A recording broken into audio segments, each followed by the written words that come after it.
ముందుగా మహిళా దినోత్సవ శుభాకాంక్షలు అందరికీ.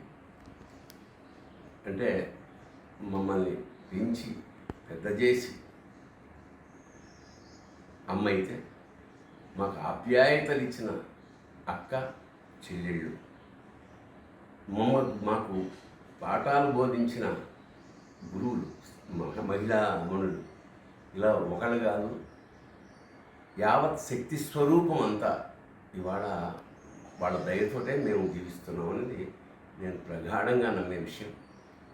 మా ఇంట్లో 7 అన్నదమ్ములు, ఆడపిల్లలు లేకపోవడం వల్ల మాకు ఆడపిల్లల పట్ల అపారమైన ప్రీతి, ప్రేమ. పరమేశ్వరుడు మమ్మల్ని అందరినీ కలిగించి 7 అందరికీ తలో ఆడపిల్లని ప్రసాదించాడు.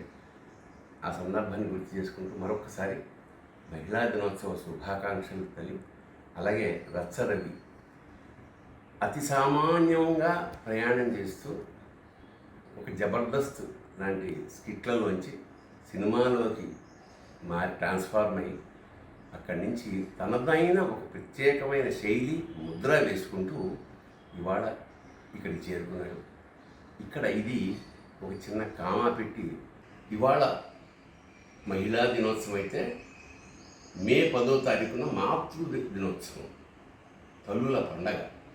ఆ రోజు రచ్చరవిలోని మరో కోణం ఆవిష్కృతం అవుతుంది.